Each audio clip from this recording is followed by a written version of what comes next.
Amid one of the greatest battlefields of the animal kingdom, where survival is the ultimate law, the struggle never ceases.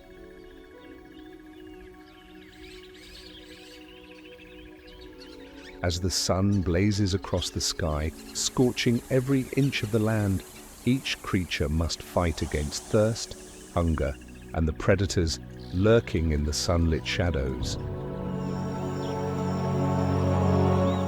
But when night falls, darkness takes control, concealing the silent footsteps of nocturnal assassins.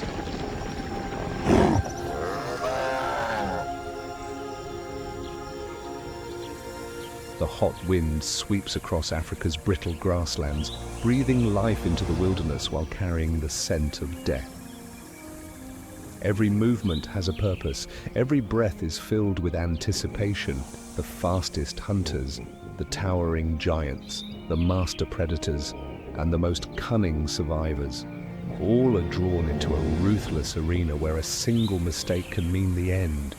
Here, the hunter can become the hunted at any moment.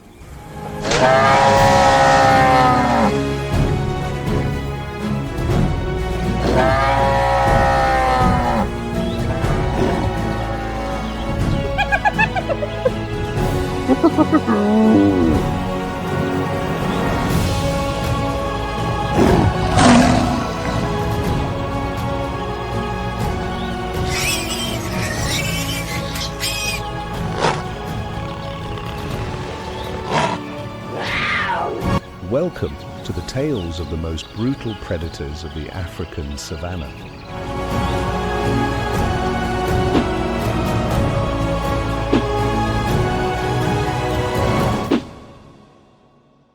On this vast earth, where nature's harshness forges the essence of survival, there lies a great untamed kingdom stretching from horizon to horizon, the African savanna.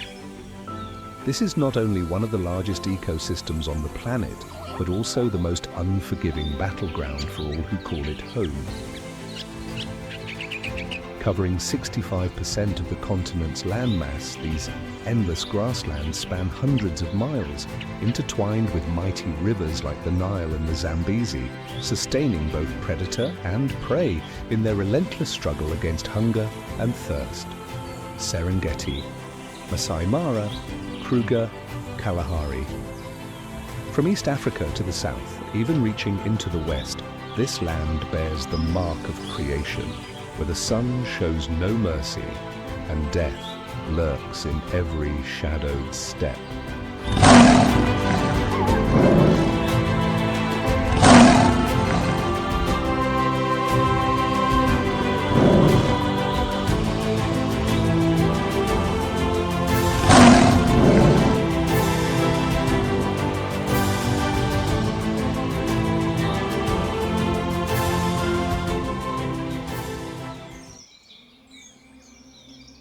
When the brilliant sun illuminates the vast grasslands, every creature must awaken. Light is not just the giver of life, it is a cold, unforgiving judge, exposing even the slightest movement of predator and prey alike. Here, there is no darkness to hide in, no mercy for the weak. Amid the relentless heat, God's most elite predator emerges from the morning mist, the cheetah, Acinonyx jubatus, the embodiment of speed, the arrow of the savanna. With a slender yet powerful frame, it surges forward like a thunderstorm, cutting across the scorched grasslands as if God himself had breathed the spirit of the wind into its legs. The cheetah is not the strongest, it is not the fiercest, but it is the fastest creature nature has ever bestowed upon this world. With lightning speed reaching up to 70 miles per hour, it does not need to fight. It hunts with pure velocity, overtaking its prey before they even realize their fate. The fragile young Thompson's gazelles, the inexperienced zebras, they cannot escape. For death itself has taken the form of the cheetah's legs. With eyes as sharp as a blade slicing through the mist, the cheetah is not just a fast runner, It is a master of patience and calculation. Unlike other predators that rely on brute strength or numbers, it is a solitary hunter, a ghost, gliding across the savanna, as light as the wind yet carrying the weight of death. Before committing to the hunt, the cheetah does not rush. It meticulously selects its prey, targeting only the weak or the unwary. From afar, it blends into the withered golden grass, lowering its body, every muscle taut like a bowstring waiting to be released. It waits, an unwavering patience without a single wasted motion.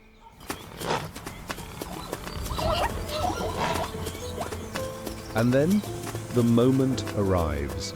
When a Thompson's gazelle lets its guard down, when a young zebra lingers a second too long, that is when the jeppa becomes a living arrow, a golden streak flashing beyond its prey's perception. The jeppa does not pounce like a lion, nor does it persistently pursue like a pack of hyenas. It wields its speed like a blade, severing all hope of escape. As the distance closes, it shifts tactics, an abrupt turn, explosive strides bursting with power, and then with a single leap, its razor-sharp claws hook onto the prey's hind leg, throwing it off balance. A sharp cry pierces the air, a cloud of dust rises, and when everything settles, the cheetah has its fangs pressed against the prey's throat, silencing its life in a whisper. No roars, no prolonged struggle. Only the absolute precision of a predator born to hunt with speed and strategy. It lingers for a moment, breath still heavy, eyes still gleaming with vigilance.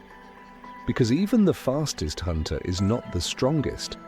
Lions and hyenas could appear at any moment, ready to steal its hard-earned prize.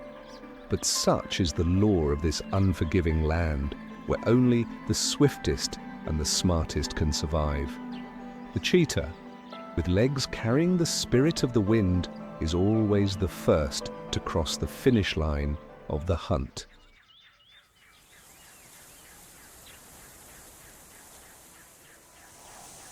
Across the vast grasslands of the African savanna, where the chase never ceases, a master predator rises, the African wild dog. God did not create them to be the strongest, but to be the most relentless warriors, the ones who never give up. Scientifically known as Lycaon pictus, these hunters boast an astonishing success rate of up to 80%, higher than any other predator in the savanna. Other hunters rely on brute strength, solitude, or sheer luck.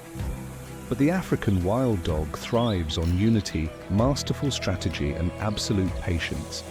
They do not hunt with brute force, but with intelligence and unwavering loyalty to their pack, a gift bestowed upon them by God alone.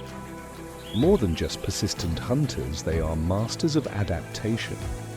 Their presence is not confined to the open plains. They venture into territories claimed by leopards, hyenas, those who rule the night.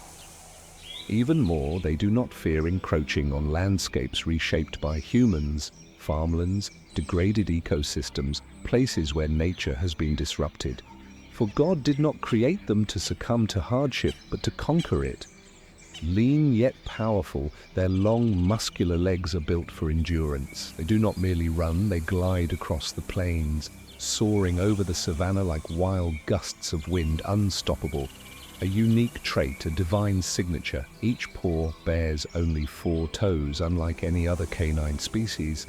A small detail, yet one that transforms them into supreme hunters, slipping effortlessly through the endless grasslands. Their patchwork coats, black, gold, white, and brown, are not just marks of wild beauty, but a perfect camouflage. Each individual is a one-of-a-kind masterpiece of God, no two alike, allowing them to recognize their kin amidst the vast dangers of the wilderness. But above all, their greatest weapon is the power of the pack. Unlike solitary big cats, African wild dogs live and fight together. A pack often consists of 10 to 20 members, each with a role, each with a purpose. Their communication is not just through eye contact, but through howls, barks, and even the subtlest body movements. And when the hunt begins, every individual becomes a vital piece in God's flawless design for the ultimate pursuit.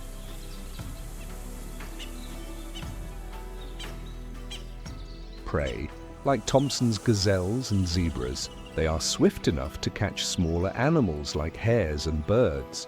But what makes them unstoppable on the savanna is their hunting style, collective, coordinated, and relentless. While some lead the chase, others flank from the sides, cutting off any chance of escape. They do not give their prey a moment to fight back. A flawless hunt, a symphony of patience and strategy, a masterpiece that only God himself could have designed. Yet, even as they dominate the plains, they face their greatest challenge, survival in the unforgiving heat. They do not roar like lions, they do not have the claws of leopards, but they possess something no other predator does: endless endurance. They can run over 30 miles a day without rest, without stopping, without faltering. God gifted them the resilience to withstand the scorching savanna, but even the toughest warriors must choose their battles wisely. They hunt in the early morning or late afternoon, when the sun has yet to turn the land into a furnace, because here, food is never abundant, and every meal is a fight. The strongest are not those who are the most ruthless, but those who know how to endure. African wild dogs are more than skilled hunters. They are phantoms of the grasslands, winds that never stop, warriors shaped by God to prove that unity can overcome brute strength. They are not the kings of the savannah, but they are the ones who cannot be defeated on their battlefield. No prey escapes them. No distance is too great. They are God's warriors, relentless hunters, predators who never tire. And across the sun-scorched plains where life and death are separated by a single breath, the pack marches on, a living legend, undefeated.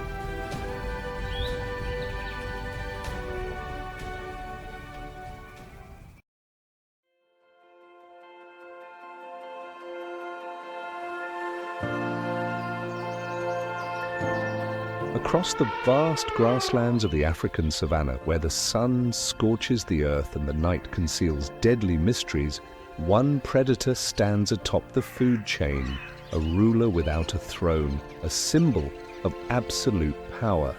The lion, the king of the savanna.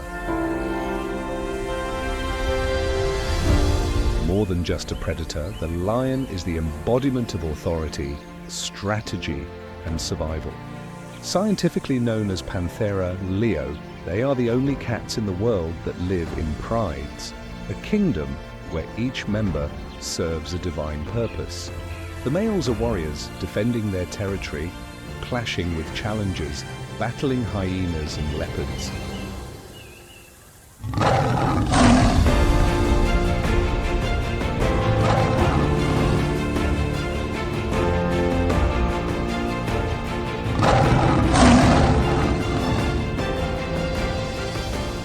The females are master hunters, relying on speed, strategy, and teamwork to bring down prey many times their size. And through this unbreakable bond, they do not just survive, they reign over the endless plains.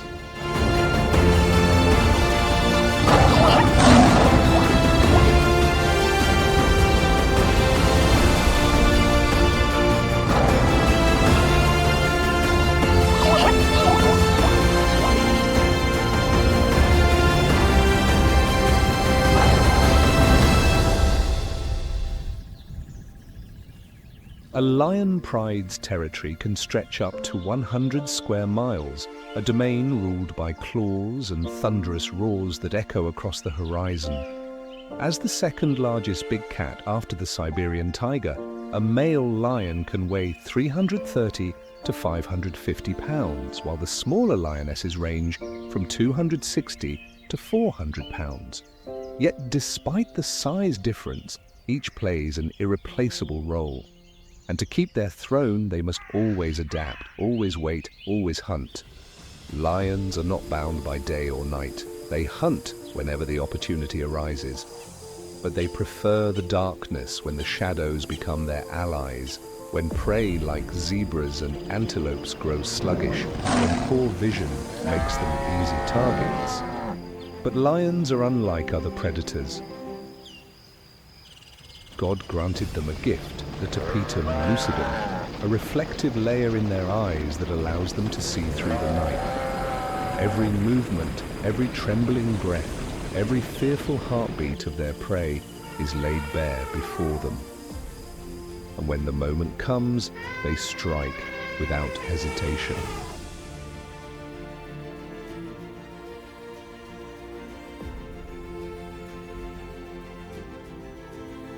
Lions are not solitary hunters, they are tactical masterminds. The lionesses surround their prey, closing off every escape route. A lightning-fast pounce, a vice-like grip on the throat. Resistance is futile. A royal feast, a triumphant symphony of the rulers. Powerful leaps, fangs up to 2.7 inches long, sharp enough to pierce the thickest hides, muscular limbs delivering the death grip. Even Cape buffaloes weighing 5 times more cannot escape their fate.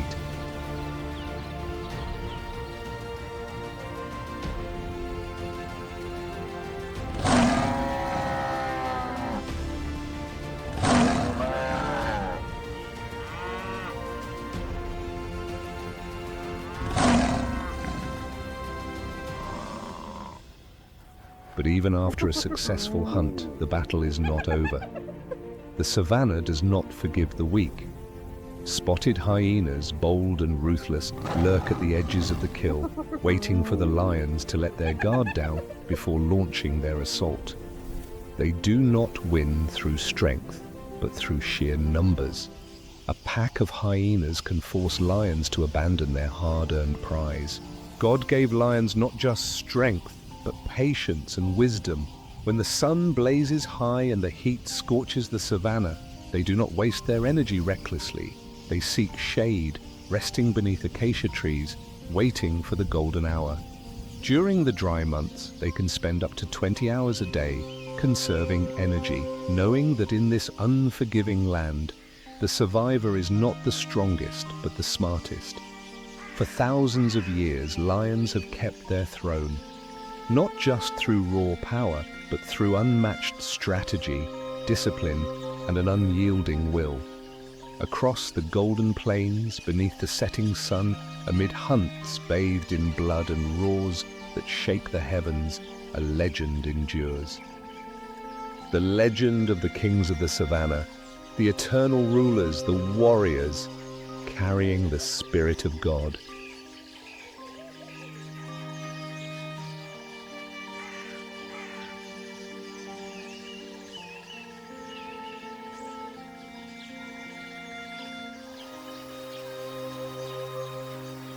If the lion is the ruler of the African savanna, then the Nile crocodile is the undisputed lord of the freshwater realm. A silent yet deadly force, a phantom lurking beneath the murky waters, an apex predator unbound by day or night. The Nile crocodile, Crocodilus niloticus, is the embodiment of patience, of absolute power, of a creature that knows no failure. As the second largest reptile in the world, surpassed only by the saltwater crocodile, the Nile crocodile is a semi-aquatic monster, spending most of its life gliding beneath the water's surface, its cold, calculating eyes watching every movement along the riverbanks. It does not need to chase its prey, it does not need speed. It is the master of ambush, the artist of waiting, the bringer of silent death. Thirsty zebras, distracted antelopes, buffaloes weighing thousands of pounds, stepping into what seems like a peaceful river, unaware that nature's most perfect trap lies beneath the surface. They do not know that the predator has been there all along, motionless like a drifting log, waiting for the perfect moment. And then in a fraction of a second, death strikes. A lightning-fast lunge, a bite force exceeding 5,000 pounds per square inch, stronger than any predator on land. A lion's teeth are designed for tearing flesh, but the Nile crocodile doesn't need to tear. It needs only to hold. Its jaws are biological steel traps, built not for slicing, but for crushing. Once a victim is caught in its grip, there is no escape. As an apex predator, the Nile crocodile faces little competition. No rival dares challenge it in the water.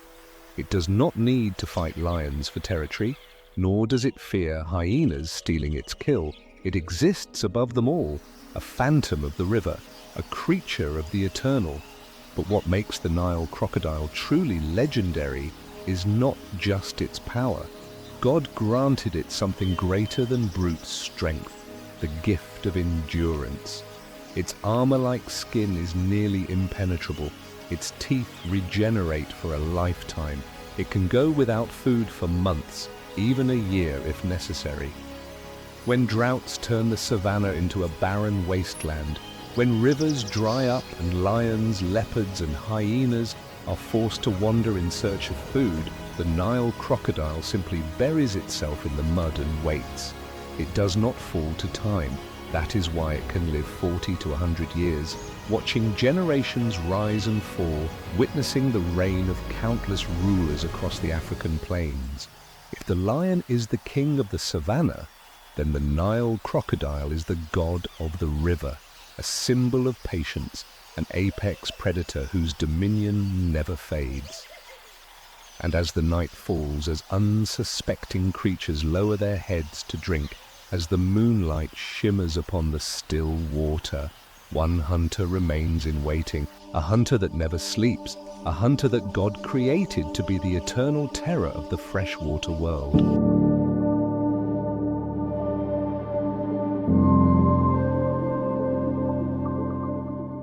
After a scorching day, filled with blood-soaked hunts, night descends, draping the African savanna in a veil of mystery.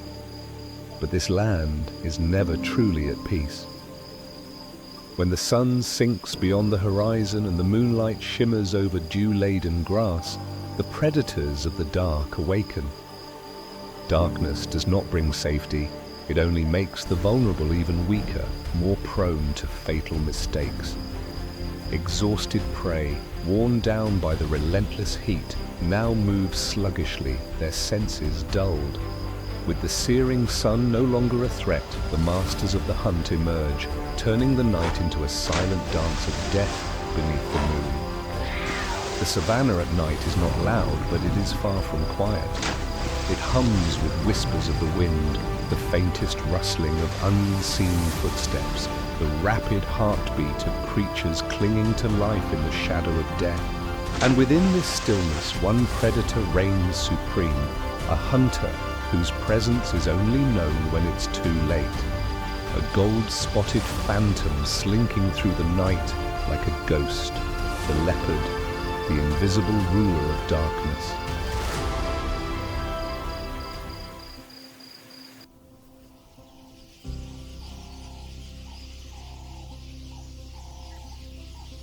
The leopard, Panthera pardus, the most elusive of the big cats, is a mid-sized predator with strength far beyond what its frame suggests. No pride, no deafening roars, only the silence of death. Unlike lions who dominate with sheer force, the leopard is a master of stealth and ambush. It does not rely on numbers, nor does it need long chases. Instead, it hunts with flawless precision, blending seamlessly into the night, delivering a single decisive strike, one that never misses. The leopard's body is a masterpiece of speed, agility, and explosive power. A full-grown male can weigh up to 200 pounds, while females are lighter at around 90 pounds. But every muscle in their frame is fine-tuned for stealth, swiftness, and sudden, devastating attacks. Its golden coat, adorned with black rosette spots, acts as the ultimate camouflage, allowing it to vanish into the tall grasses and scattered rocks of the savanna. It does not hunt like a lion. No noise, no spectacle. It is the wind, the shadow, the phantom that comes unseen and leaves unnoticed. When the distance is closed, the leopard does not need a long pursuit. A lightning-fast lunge, claws like daggers sinking deep, a precise bite to the throat, and in mere seconds, life is extinguished in absolute silence. No struggle, no fight, only an ending that was always inevitable.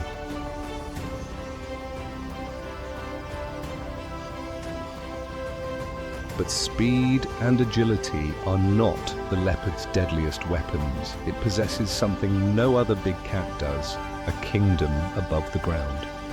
A leopard's ability to climb is not just a hunting tool, it is the key to its survival in a world ruled by stronger rivals. In a land where lions steal through brute force and hyenas overwhelm in numbers, the leopard has perfected the art of evasion. It does not fight, it rises above them all.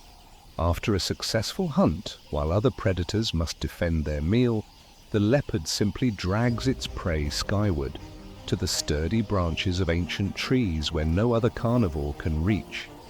A full-grown leopard can haul a dead animal twice its weight up to 20 feet into the treetops, a feat no other predator can achieve.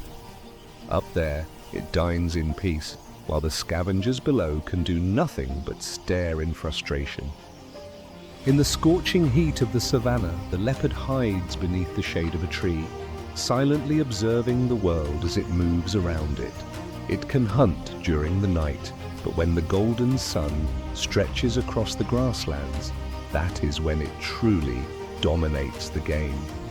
With cunning, with stillness, with footsteps as light as breath, the leopard does not need to fight, does not need to boast. It requires only an opportunity, a moment, a single, precise step. And that alone is enough to turn it into the nightmare of any creature foolish enough to drop its guard under the blazing sun. Beneath the fiery sky, as the wind whispers through the treetops, as silence itself becomes the greatest fear, the leopard moves, a phantom unseen.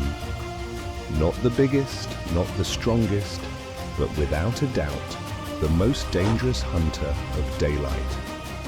Across the endless grasslands, between the dense trees, within the lethal stillness of the savanna, the leopard still hunts, still rules, still writes the legend of an undefeated shadow beneath the sun.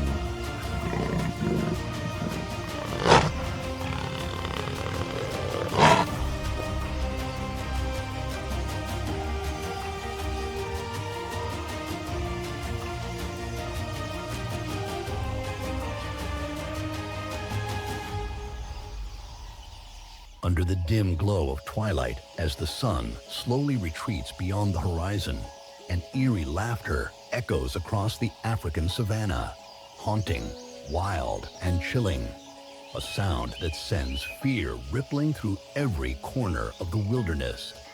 It is the signal that the savanna's most cunning predators have begun their game.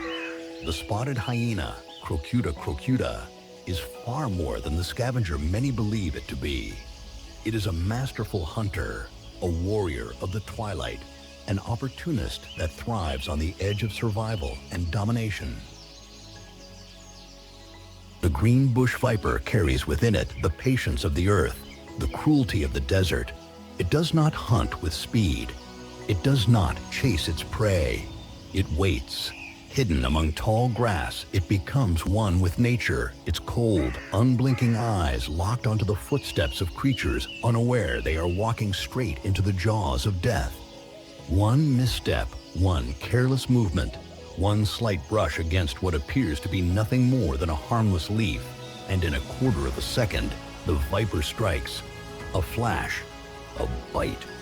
A single drop of venom flows like a curse, spreading through the body, destroying cells, paralyzing its prey in agony beyond salvation. This is not a battle. This is an execution. But there is one snake that does not wait like the viper. It does not warn like the cobra. The black mamba, the god of speed among serpents. While other snakes hide and wait, the black mamba hunts. It does not slither. It glides over the earth like a shadow, faster than any creature can react. At speeds of up to 12 miles per hour, it does not give its prey even the illusion of escape. And when it attacks, it is not a single strike. It is a storm of death. Unlike most snakes, which bite once and retreat, the black mamba strikes over and over again, injecting venom with every bite, ensuring that no hope of survival remains. Its venom works so quickly that a human can collapse in under 20 minutes. Not from blood loss, not from injury, but because their nervous system has completely shut down, their heart too weak to beat. No creature in Africa dares challenge the black mamba. Not because it is the biggest, not because it is the strongest, but because it is the fastest, because it is the most ruthless, because when it decides to kill, there is no mercy. God created the lion to rule the grasslands. He created the crocodile to dominate the rivers, but he created snakes to need no territory, no pact, no brute strength. They do not fight for dominance. They do not announce their power. They need only a moment, a precise strike, a single drop of venom, and that is enough to make them legends of the African wilderness, undefeated, unchallenged, the silent gods of death.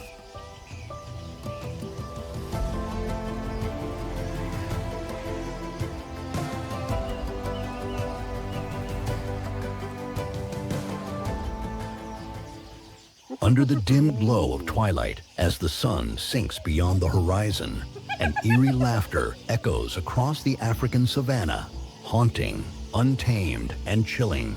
A sound that sends shivers through every corner of the wilderness. It is the signal that the savanna's most cunning predators have begun their game. The spotted hyena, crocuta, is far more than the scavenger many believe it to be. It is a masterful hunter, a warrior of dusk, an opportunist that thrives on the edge of survival and domination. Not of the day, not entirely of the night. The spotted hyena is a predator of the in-between, most active during the fleeting moments between two worlds. As darkness creeps across the grasslands, as the last golden rays of sunlight fade into the horizon, the hyenas rise. They move silently through the tall grasses, traverse sparse woodlands, and even navigate the arid semi-deserts.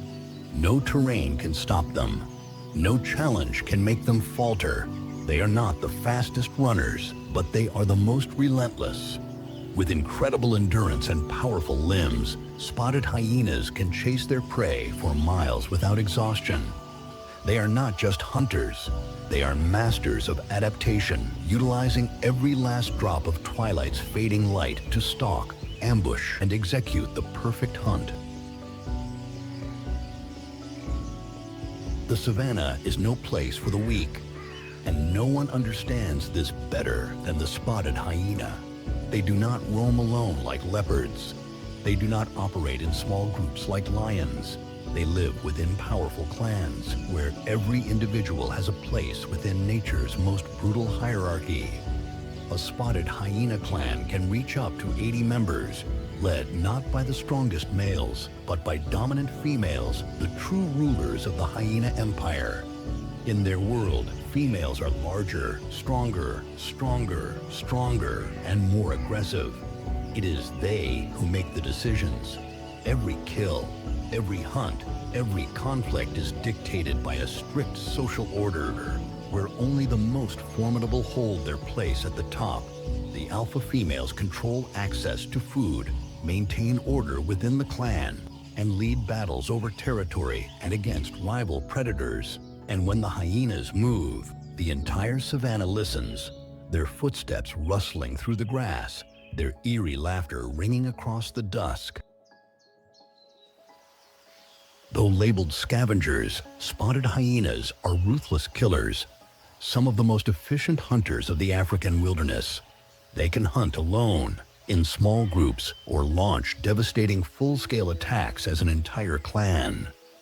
When hunting together, they encircle their prey, cutting off all escape routes, using sheer numbers and overwhelming strategy to wear their victims down. A gazelle may be faster. A zebra may have a powerful kick, but they cannot outlast the endurance of the hyena. They cannot escape a hunt that lasts for hours, where every step only drains them further. And when the hyenas close in, death does not come swiftly. They do not kill with a clean throat bite like lions. They do not lunge in a flash like leopards. They rip, they tear, they crush, while their prey is still alive. But what makes them true rulers of the savanna is not just how they kill, it's how they consume everything. With one of the most powerful digestive systems in the animal kingdom, they can devour bone, hide, tendons, and flesh. Nothing is wasted. They do not just hunt, they take everything nature offers. For millions of years, spotted hyenas have evolved into perfect survival machines, predators that cannot be outlasted, outwitted, or outmaneuvered. But even as they dominate the land, even as they endure brutal droughts, endless hunger, and fierce competition from lions and leopards, they now face a new enemy, nature itself. Climate change is shortening the rainy seasons, drying up the water holes, thinning the once abundant herds. Yet, if any creature can adapt, if any creature can survive the increasing brutality of the wild, it is the spotted hyena. Because they do not just survive, they conquer. When God created the African savanna, He did not only shape its fearsome predators, the lions, the leopards, the hyenas. He did not only send scorching winds across its sunburnt plains or carve rivers teeming with danger. He created beings that did not roar, did not hunt, did not rule with brute force, yet became the very lifeblood of this land. He created the wildebeest. They have no sharp claws like the great cats, no bone-crushing jaws like the Nile crocodile, no armored hide like the rhinine. Wildebeest are not warriors of battle, but warriors of survival. God did not create them to win through power or dominance. He created them to win through endurance, through adaptation, through an irreplaceable purpose that no other creature could fulfill. And so other creature could fulfill. And so, from the very first moment they take their first breath, they never stop moving.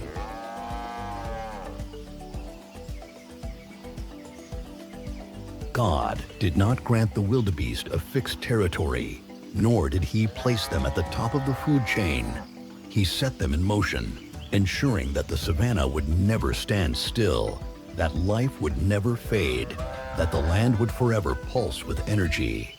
Each year, millions of wildebeest embark on an endless journey across sun-scorched plains, through predator-infested rivers, weaving through sparse woodlands, driven by a purpose greater than themselves. This is not just migration. This is the heartbeat of the savanna. Wherever they move, they bring life with them.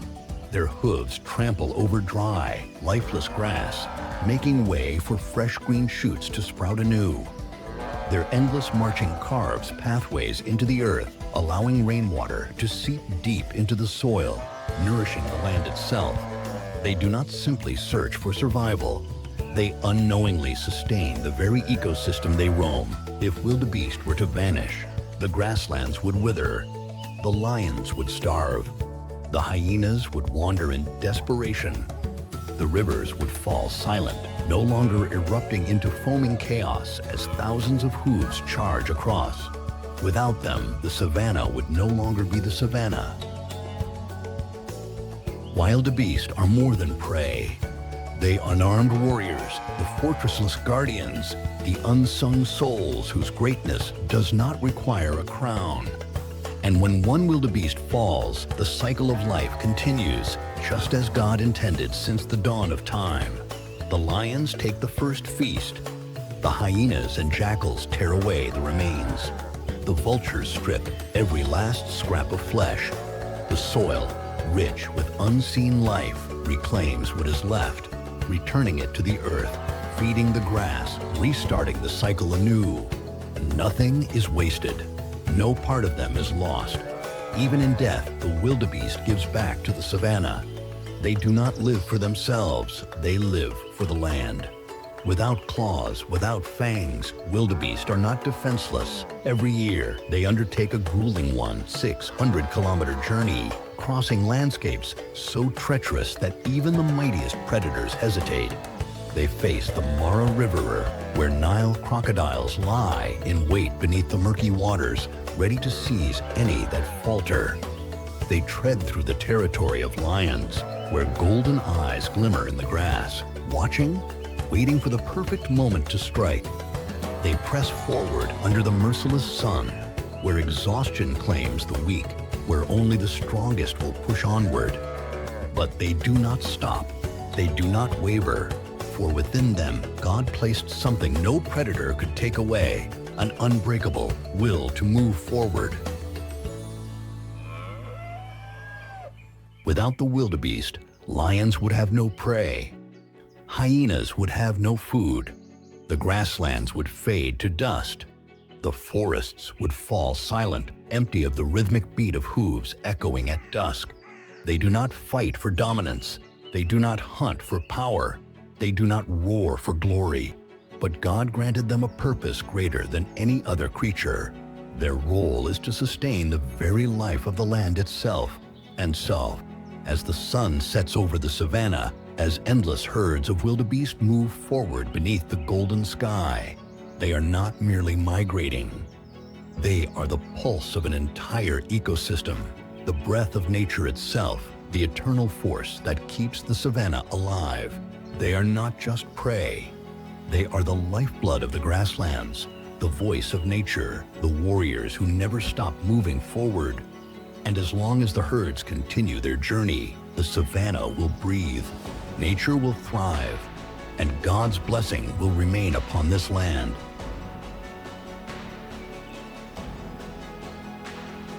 When God created the African savanna, He did not just fill it with fearsome predators, nor did He merely unleash the endless herds of wildebeest that fuel its pulse, or carve rivers that conceal death beneath their surface.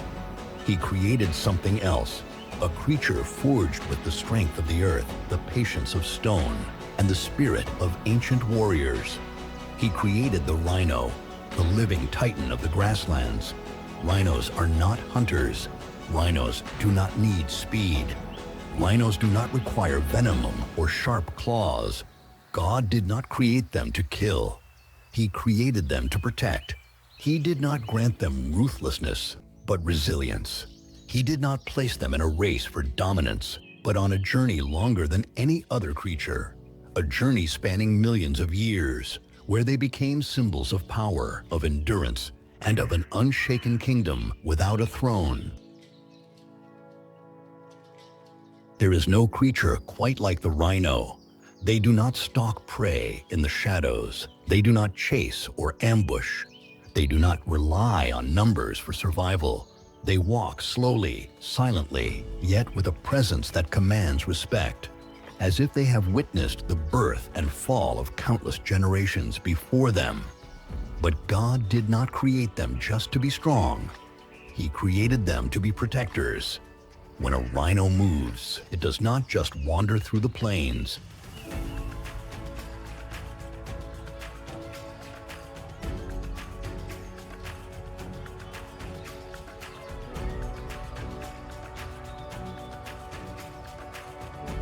It shapes the very land beneath its feet.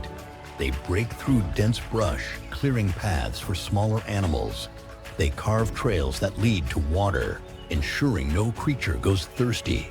They graze the land, preventing overgrowth and keeping the ecosystem in perfect balance. They are not just a part of nature. They are the silent keepers of its harmony. Every step they take does not just mark their existence, it upholds the eternal cycle of the wild. Elephants do not hunt. They do not stalk in the shadows. They do not need claws or speed to survive. They do not fight over territory. They do not need to prove their strength. Because no creature dares challenge their presence, every step of an elephant is not a mark of destruction, but of life itself. They cross the savanna, stirring up dust and shaking the earth, not to devastate, but to renew.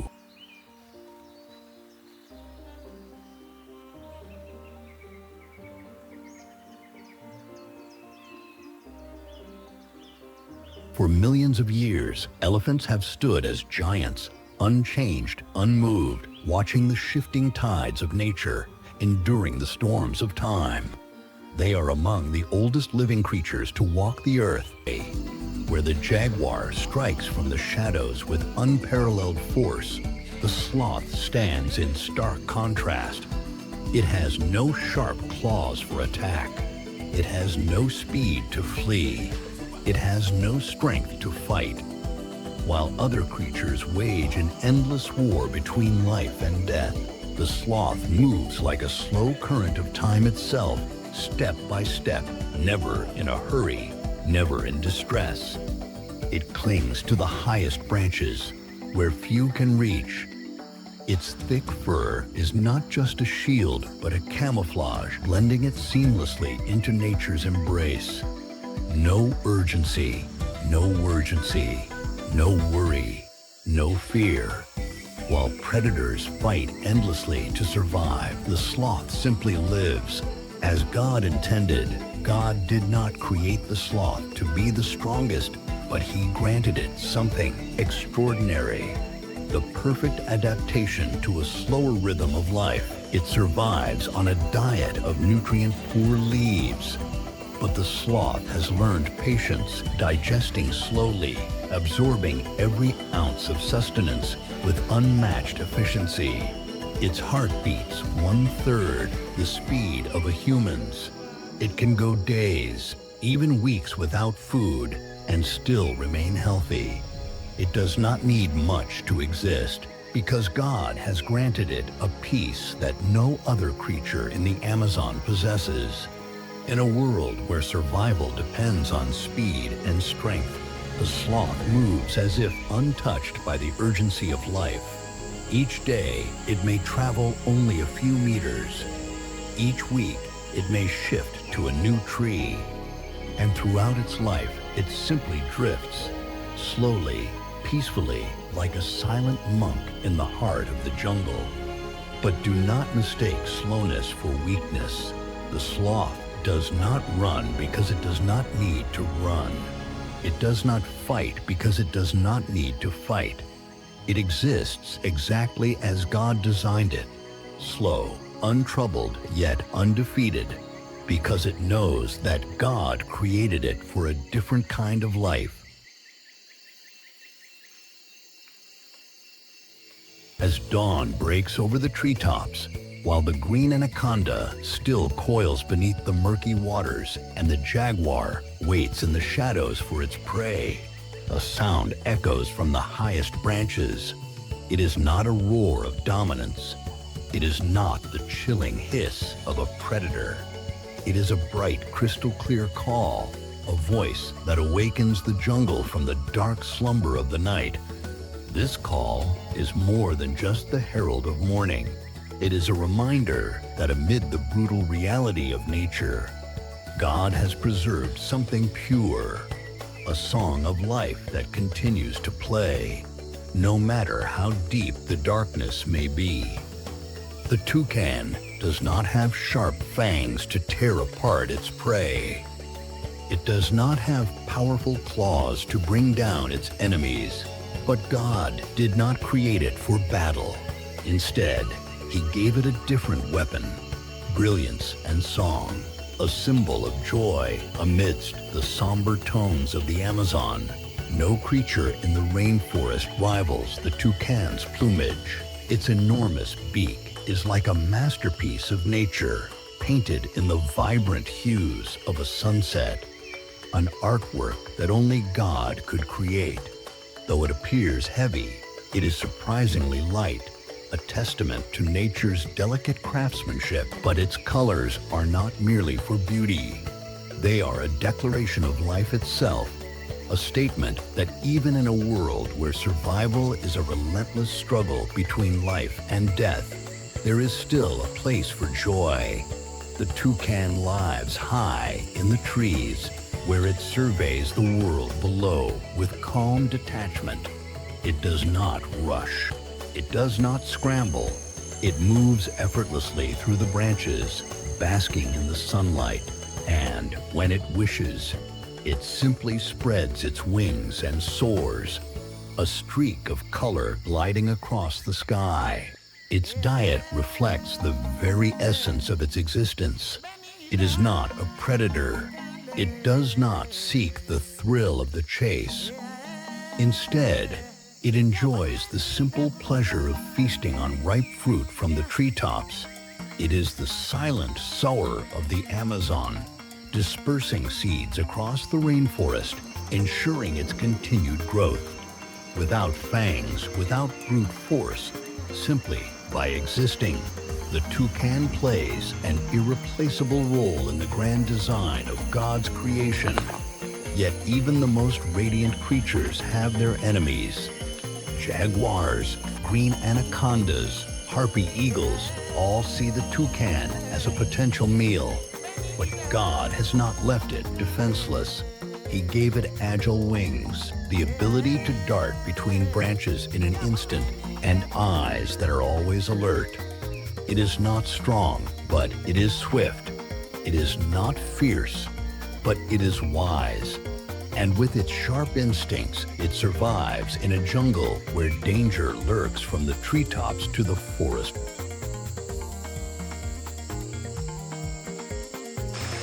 In the great symphony of the Amazon, every creature is a note. The jaguar is the pounding drum, the crocodile the deep, rumbling bass, the anaconda the slow, creeping undertone of silent death. But the toucan, it is the flute, light, free, and untamed. Its call does not threaten, does not signal terror. It simply sings the melody of life. When it calls, the jungle brightens, as if reminding all who dwell within that even in a land ruled by deadly predators, there is still space for beauty, for vibrance, for a creature that does not need to fight to exist. And as the sun sets beyond the treetops and darkness begins to creep in once more, the toucan's call rings out again, as if singing of the wonder of this world, of its own presence in the perfect masterpiece that God has painted. Beneath the dense canopy of the Amazon, where rivers rush and shadows stretch across the forest floor, a song rises as night falls. It is not the growl of the jaguar, nor the hiss of the green anaconda, nor the splash of the crocodile. It is a delicate yet unmistakable melody, a song that does not belong to predator or prey, but to a masterful artist placed by God to weave beauty into the grand symphony of the Amazon. The frog. The frogs of the Amazon have no claws to hunt, no thick hides to shield them from danger, no brute strength to overpower other creatures. But God did not create them for battle. He created them to sing, to keep the Amazon alive with its own rhythm, a melody that never ceases in the embrace of nature. As the last golden rays of the sun filter through the trees, as twilight fades beyond the horizon, the tiny musicians begin their performance. Each note shimmers in the air, blending with the rustling leaves, the murmur of flowing water, the buzzing of insects. It is not a meaningless tune. It is the signal of life, a reminder that the Amazon is not only ruthless, but also graceful, not only a battleground, but also a sanctuary of peace. God has gifted the Amazon's frogs not with power, but with survival through adaptation and artistry. Their skin is more than just a shield. It is a masterpiece painted by God in brilliant hues. Electric blue, fiery orange, vivid red, radiant yellow. Each frog wears a unique design that no other creature can replicate. But these colors are not merely for beauty. They are a warning. Some frogs carry deadly toxins within their skin, a message to any would-be predator that they are no easy meal. Those who foolishly test their luck suffer the consequences, for God has equipped these tiny beings with a defense as elegant as it is lethal, a perfect balance of danger and beauty. Yet, not all Amazonian frogs flaunt vibrant colors. Some choose invisibility. Cloaked in earthy browns and leafy greens, they vanish into the forest, melting into bark and foliage like ghosts. They do not need venom to survive. Instead, they wield the art of concealment, an intricate gift from God that allows them to slip unseen through a world full of threats. But whether hidden or radiant, whether small or carrying the touch of death, all Amazonian frogs share one unbreakable bond. They are the tireless musicians of the rainforest, the devoted performers in nature's grand orchestra. Each species has its own voice, its own rhythm, its own irreplaceable part in the endless song of the jungle. Some hum deep, resonant tones, while others produce sharp, metallic chirps. Some whisper delicate notes, heard only in the hush of the night. And if one day you find yourself lost in the depths of the Amazon, pause for a moment. Close your eyes. Listen. Somewhere, hidden in the shadows, beneath the damp leaves and tangled branches, God's musicians still sing. A song without end, a symphony that never fades, a reminder that no matter how the world changes, no matter how long the strong may reign, there will always be small creatures who continue to sing. There will always be music in the rainforest, and as long as they keep singing, the Amazon will continue to live.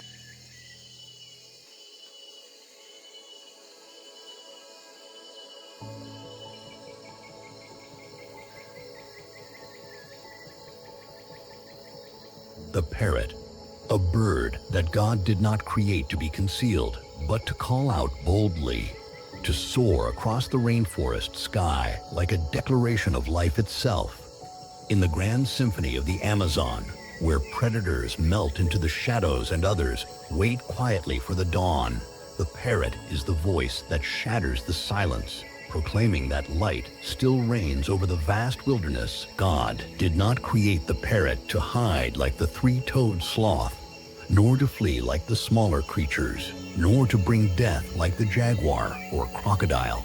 Instead, he gifted it with wings strong enough to conquer the skies, feathers painted in radiant hues that streak across the green canopy like a living rainbow, and a voice so loud and commanding that it fills the forest with the unmistakable sound of life.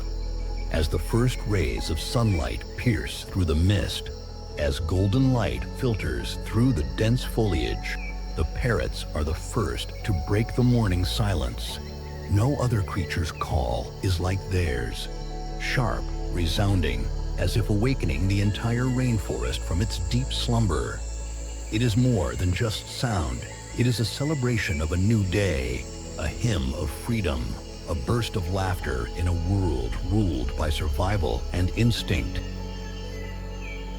Parrots do not shy away from being seen. They move in flocks, streaks of red, green, yellow, and blue dancing across the sky like brushstrokes on nature's greatest canvas. No other bird can match their majesty, each feather shimmering as if God himself painted them with sunlight and fire.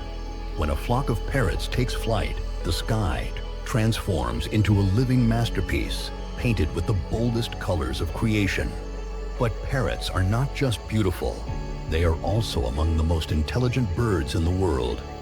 God did not only give them powerful wings, he gave them wisdom, an ability few other creatures possess. They learn, they mimic, They remember every sound, every call of the jungle. They do not simply sing, they speak. They do not simply listen, they answer. No other being in the Amazon interacts with nature quite like the parrot, a creature that converses with the rainforest, turning the sounds around it into a language of its own. Parrots do not fear predators, for they possess something no hunter can take away: unity. They do not live alone, do not face the darkness and solitude. They fly together, calling to one another with cries that announce their presence to the entire jungle. If a predator lurks within the canopy, the parrots will know. They will sound the alarm, breaking the silence with their calls, stripping the hunter of its greatest advantage: secrecy. Yet, God did not create the parrot only to live in peace. Despite their speed, intelligence, and loyalty to one another, they still face a far greater enemy: humans. Greedy hands seek to steal their colors, to capture what was meant to be free, to lock them in cages where wings meant for the sky are reduced to mere decoration. But even in captivity, even when torn from the Amazon, their voices never fade. They do not fall silent. They do not surrender. They never lose their essence. They continue to call out, to sing, to cry for the freedom that was always theirs. In the great symphony of the Amazon, where the crocodile is the booming drum, where the jaguar is the commanding trumpet, where the anaconda is the deep, silent bass, the parrot is the blazing fanfare of trumpets, a sound no one can ignore, a melody that cannot be silenced. It is not just the voice of nature, but the echo of the jungle's soul, a proclamation of life, joy, and the boundless spirit of flight that God has placed within them. And if one day you stand within the heart of the Amazon, listen.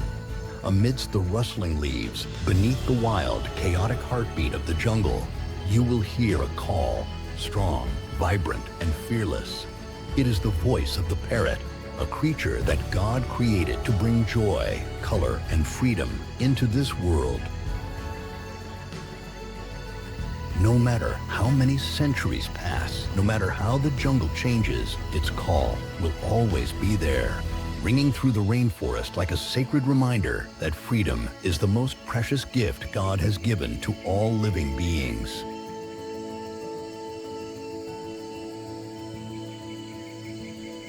Beneath the dense canopy of the Amazon rainforest, where rivers weave like flowing silk, it is not the roar of a predator, nor the desperate cries of prey, but a reverberating knock, measured and deliberate, against the wood, as if God himself were keeping time for the great symphony of the Amazon. In this world, God placed an artisan, a creature that does not hunt in silence, nor does it flee from darkness, but instead melds into the forest through its rhythm. The woodpecker, a being created not to cower, not to run, but to hammer out the pulse of the wilderness, an unwavering craftsman, an eternal conductor guiding the flow of life. God did not grant it the sweet melodies of the parrots, nor the speed and precision of airborne hunters.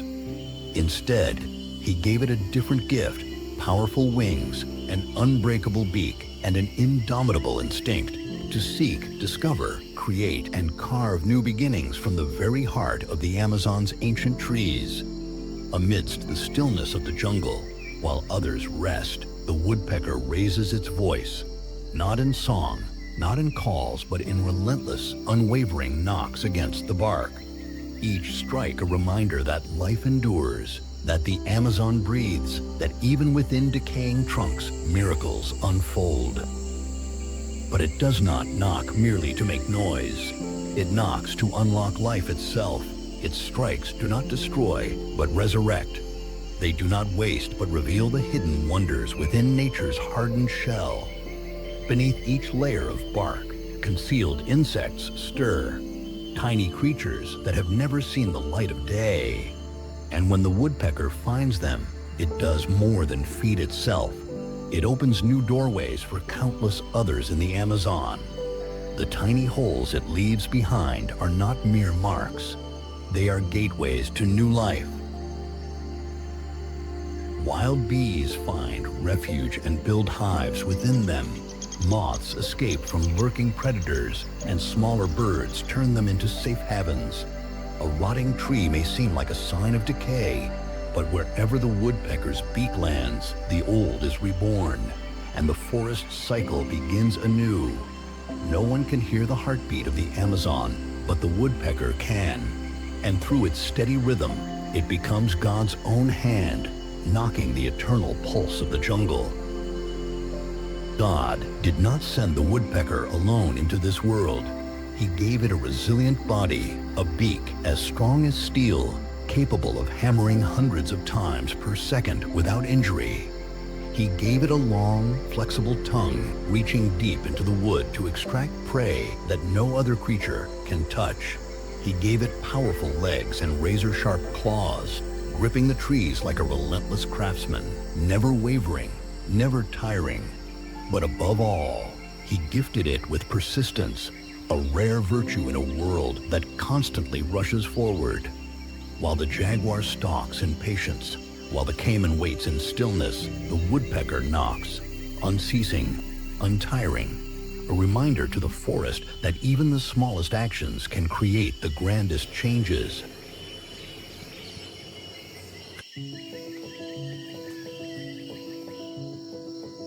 In the flowing rivers of the Amazon, where jaguars prowl in the shadows, where green anacondas lurk beneath the water's surface, where crocodiles wait in silent anticipation, there exists a creature that does not fight, does not hunt, and does not rush.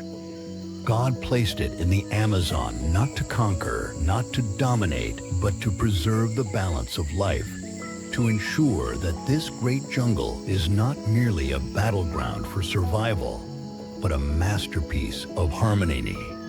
The Amazon turtle does not race through the currents, nor does it claim territory through force. It does not need sharp fangs or powerful claws to endure. Instead, God granted it something far greater: patience, tranquility, and a lifespan long enough to witness entire generations of creatures rise and fall within the rainforest's endless cycle of life. Its hardened shell is not just a shield, but a symbol of eternity, a silent witness to the ceaseless flow of time. It is not as swift as the crocodile, not as mysterious as the anaconda, nor as agile as the jaguar. Yet, while predators wage their endless battles for dominance, the turtle survives in its own way, slowly, yet never stopping, fragile, yet never broken.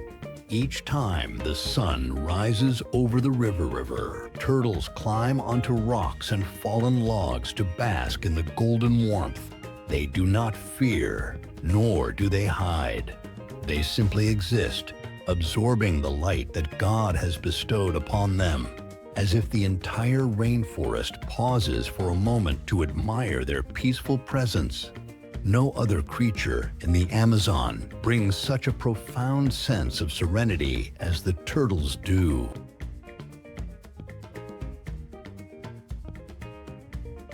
But turtles are more than just silent observers of the river's rhythm. God has given them a sacred duty, one that ensures the cycle of life continues. As the waters rise, reaching the soft, golden shores of the riverbanks, turtles return to fulfill their purpose. They do not rush, nor do they seek attention. They dig patiently, carving cradles of sand to hold the fragile eggs that will become the future of the Amazon. Then, as quietly as they arrived, they slip back into the river, leaving behind a legacy that will soon awaken to life. And when the eggs hatch, the newborn turtles face their first and greatest challenge. Crocodiles, predatory birds, and large fish lie in wait, ready to seize the tiny hatchlings before they reach the safety of the water. Many will not survive. Yet, despite overwhelming odds, the young turtles do not hesitate. They push forward, driven by an instinct greater than fear, an unshakable will to endure. God has placed within them the spirit of resilience, a refusal to surrender, no matter how cruel the world may be. Turtles are not just part of the Amazon's ecosystem. They are its silent architects, shaping the river's story with their quiet persistence. When an aged turtle glides through the water, when the sunset reflects off its ancient shell, when it rests upon the sand like a living stone of nature, the Amazon seems to soften, to slow, to breathe in harmony with its presence. Without turtles, the Amazon would be nothing but an arena of survival. With them, it is a place of balance, resilience, and a rhythm that cannot be replaced. God did not create turtles to be the strongest, nor to be rulers. He created them to remind the world that beauty is not found only in speed or power, but in stillness, in adaptation, in the quiet endurance of time itself. Amidst the roars, the lightning-fast strikes, the crushing coils of death, there remains one creature that moves gently, lives humbly, and enriches the Amazon in its own silent way.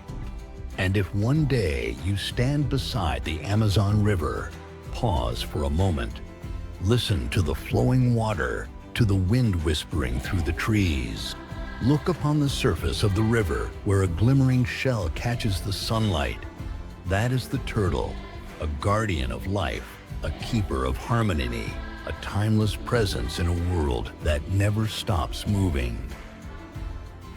And then, when God created the Amazon, He did not simply paint a vast rainforest where rivers flowed like lifeblood through the wilderness, where mist rose from the dense canopy like the breath of the earth itself. He did not merely pour into it the endless green of the leaves, the blazing red of the macaws, or the golden shimmer of the setting sun reflected on the river's surface. He created the Amazon to be the kingdom of the greatest predators, a place where only the strongest survive, not just to exist, but to shape the very fabric of this magnificent ecosystem. From the shadows of towering trees, the jaguar moves like a god of death. No one sees it, no one hears it. Only a silent specter glides through the undergrowth, its piercing eyes locked onto every breath of its prey. And then, in a single heartbeat, the storm breaks, a perfect strike, a crushing bite more powerful than any other big cat on Earth, piercing the skull of its victim before it even realizes what has happened. The jaguar is not just a predator, it is the executioner, the unseen hand of God within the jungle, a flawless embodiment of silent, merciless precision. Beneath the water's surface, in the murky depths of the Amazon's rivers, the green anaconda does not chase, nor does it rush. It waits, as still as the shadows themselves, vanishing into the darkness of the current. And when the fateful moment arrives, it explodes from the water, coiling around its victim like a living hurricane, crushing every breath, every pulse, every last flicker of resistance in a grip that cannot be undone. God did not create the anaconda to hunt in haste. He made it a reminder that even in stillness, death is always lurking. And in the silent marshes, the black caiman, a phantom of the Amazon's dark waters, lies motionless, indistinguishable from a floating log. Nothing detects its presence. Nothing foresees the moment it will lunge from the depths, its jaws capable of crushing steel, locking its prey in a death grip stronger than any force in the animal kingdom. It does not need a second chance. One strike, and all is lost beneath the waves. God did not create it to rule alone, but to maintain the balance, to cull the weak from the ecosystem. But the Amazon is not only ruled by predators of the land and water. In the skies above, the harpy eagle circles under the golden sun. God's blade carried on wings of power. Its gaze, sharper than any blade, locks onto its prey far below. And when it descends, nothing can stop it. Talons longer than a bear's claws, strength enough to lift a fully grown monkey into the air as effortlessly as a fallen leaf. The harpy eagle does not hunt out of mere instinct. It hunts as an artist, a warrior gifted by God with the wings of a ruler. Yet, amidst all these beings crafted for the hunt, God also placed creatures that do not need to kill, do not need weapons, yet live with pride and purpose. The macaw, with its radiant feathers, never hides from the world, but instead celebrates the life that God has given it. The three-toed sloth, moving at the pace of time itself, remains untouched by the urgency of survival, an emblem of tranquility in a world of chaos. The Amazon turtle, carrying on its back the wisdom of centuries, proves that true strength does not always lie in speed or ferocity, but in endurance and patience. God did not create the Amazon to be merely a forest. He did not fill it with nameless creatures, nor allow it to be swallowed by meaningless death. He made it a grand symphony of life and death, an arena where the strongest do not merely prevail, but uphold the delicate order of nature itself.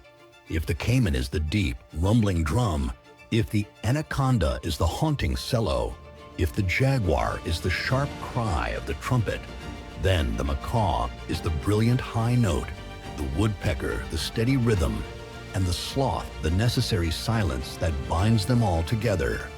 No creature is without purpose. No being exists without meaning. God placed every link in its perfect position so that the Amazon would not be a land of mere survival, but a kingdom of eternal balance and breathtaking beauty. And if one day you stand in the heart of the Amazon, close your eyes and listen. You will hear the rhythmic tapping of the woodpecker, the joyous laughter of the macaws, the gentle ripples of water where the caiman waits.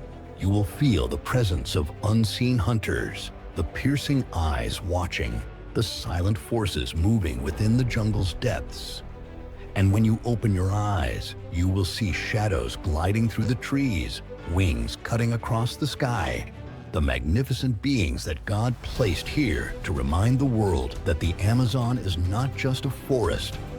It is the kingdom of Earth's greatest predators, a masterpiece of life itself, unmatched anywhere else on this planet.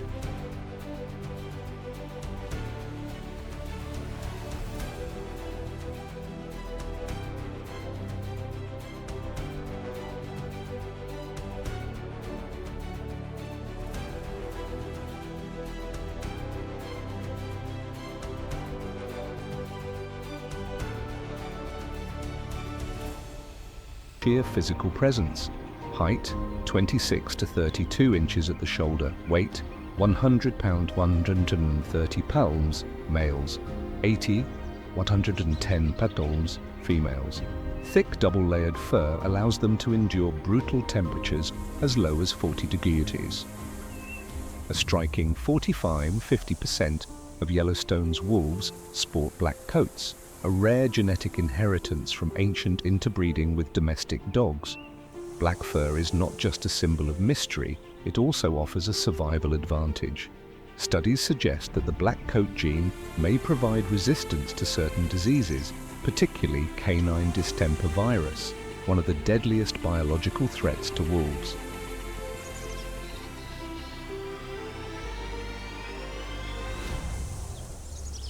Wolves do not live alone. They are disciplined warriors bound by the structure of the pack. Each pack consists of 4 to 15 members, led by an alpha pair, the undisputed king and queen. Packs do not just hunt together, they fiercely defend their vast territories, ranging from 50 to 1,000 square miles. The size of their domain depends on food availability and competition. When prey is abundant, packs claim smaller, well-guarded territories.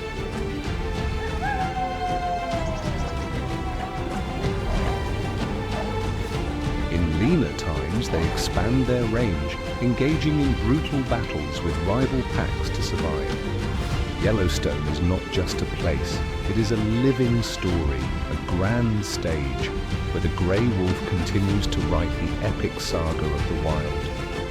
From the icy tundras of the past to battles against humanity and their miraculous resurgence, these wolves have proven that they are more than just predators. They are the very soul of Yellowstone, and their howls, echoing through the mighty mountains, will never fade into silence.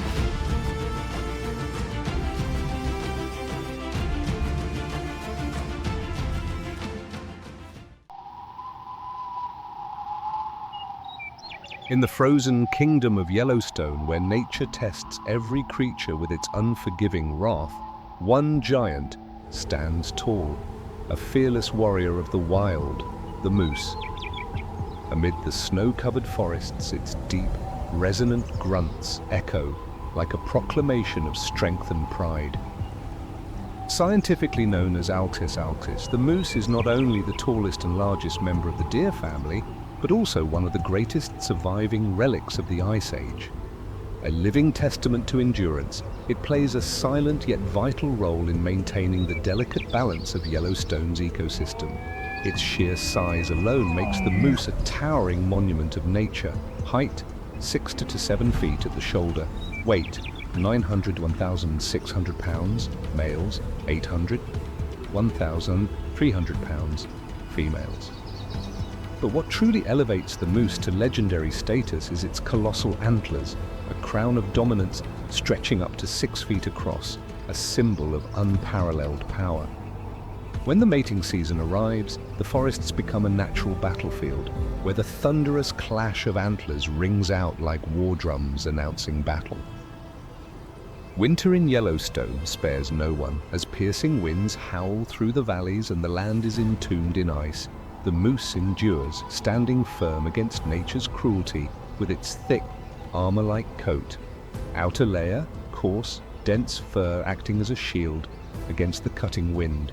Inner layer, soft, insulating wool that traps body heat, keeping it warm even at 40 degrees. But even with this natural protection, winter remains a battle for survival. When snowfall blankets the land in an endless sea of white, food becomes a buried treasure, hidden beneath layers of ice. Moose are forced to migrate for hundreds of miles, seeking areas with thinner snow where life still clings on. Not all will survive the journey.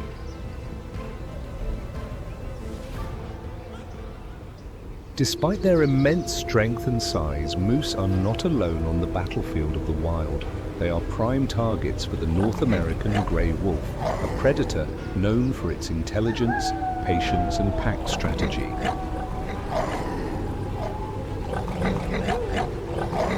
A full-grown moose, armed with antlers like mythic blades and legs as sturdy as steel columns, can crush a wolf with a single devastating kick. But wolves do not hunt alone. They work as a team, stalking, exhausting, and waiting for the perfect moment to strike. The young, the weak, and those weary from the harsh winter become their primary targets. The chase between a wolf pack and a moose is a deadly ballet of nature. The pursuit stretches for miles, from the frozen plains to the dense forests. When cornered, a moose will turn and fight, each antler thrust a lethal weapon, each thunderous kick a force to be reckoned with. But if the wolves are too many, the tide of battle shifts.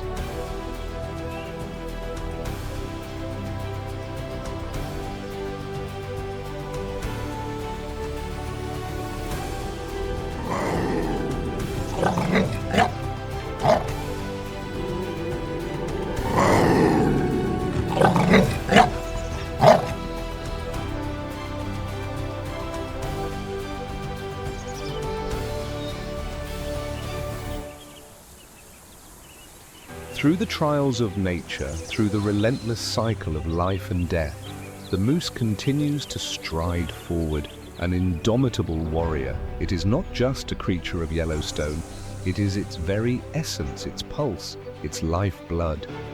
With every step imprinted on the frozen earth, with every deep, guttural call reverberating through the ancient forest, the moose writes another chapter in its story, a wild epic where life is more than survival.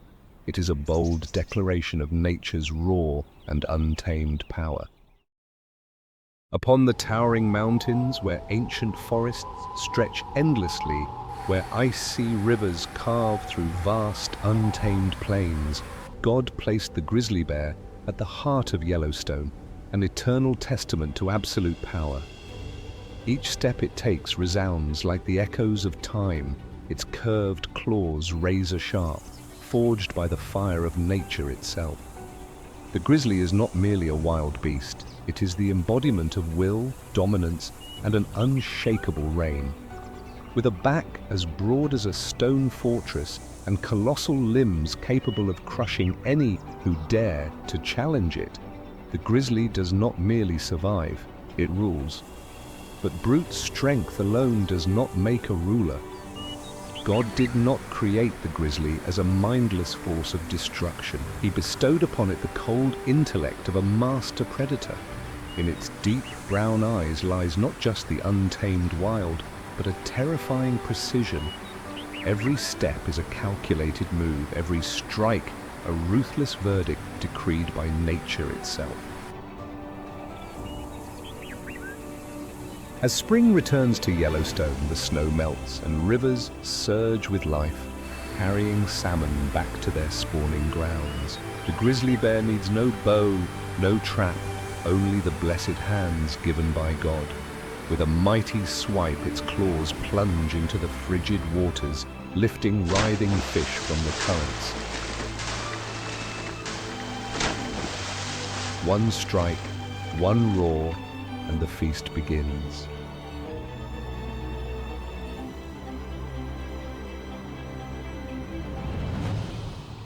When summer arrives, the meadows flourish, and moose and deer graze in peace. But in the shadows of the ancient forest, the grizzly watches. It does not chase blindly like the cheetah. It waits, it calculates. It strikes when the moment is perfect. A lone calf separated from its herd. An old stag too weak to flee. One powerful charge, one thunderous bite, and fate is sealed.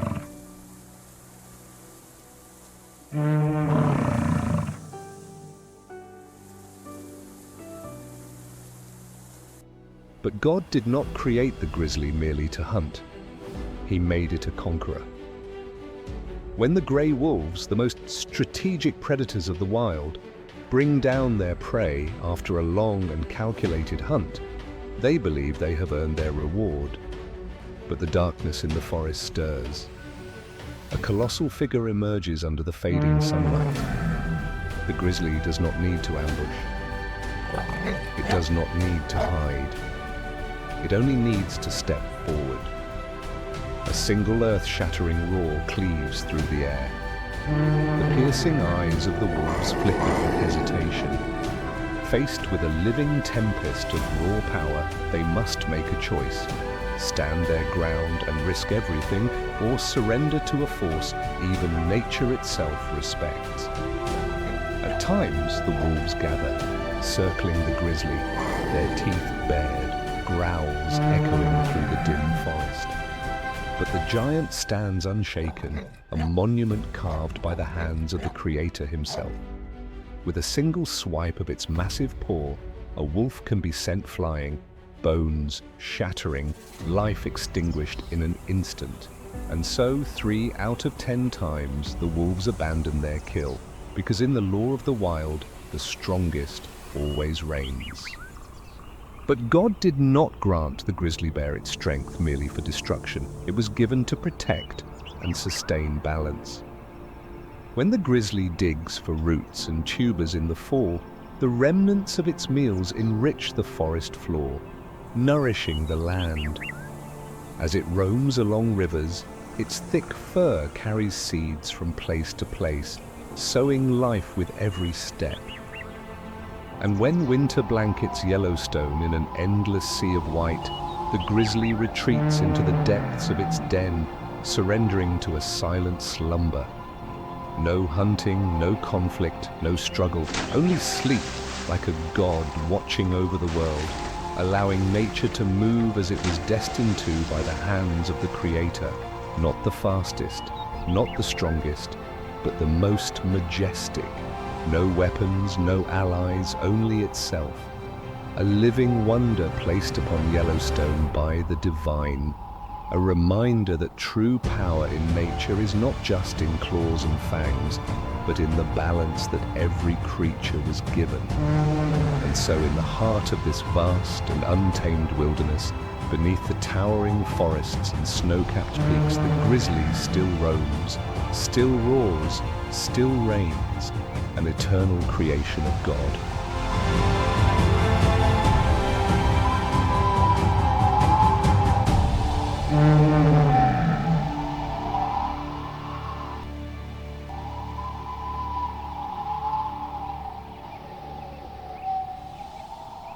Above the wild skies of Yellowstone, where snow-capped peaks stretch toward the heavens, where shimmering rivers carve their way through endless green forests, God placed the bald eagle, a living embodiment of power, freedom, and absolute majesty.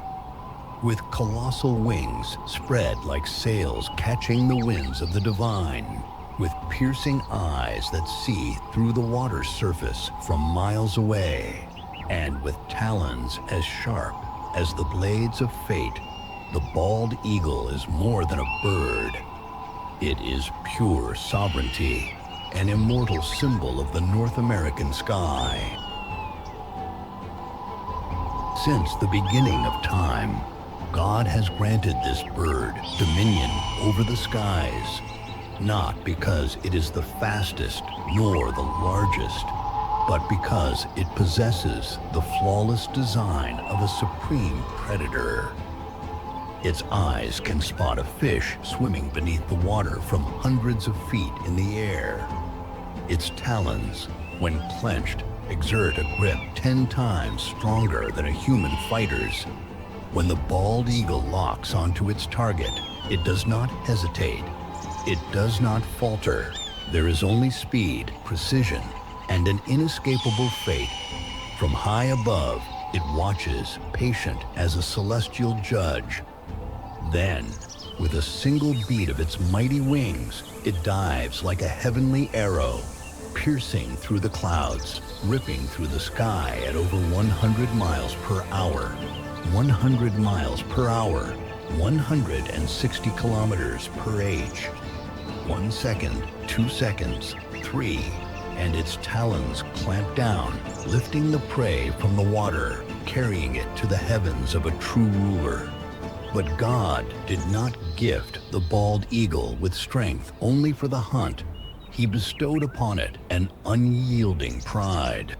It does not merely hunt, it claims dominion. Along the great rivers and vast lakes of Yellowstone, no creature dares challenge its rule. If a great horned owl or a falcon dares to trespass, a skybound battle erupts, an aerial storm of talons and feathers.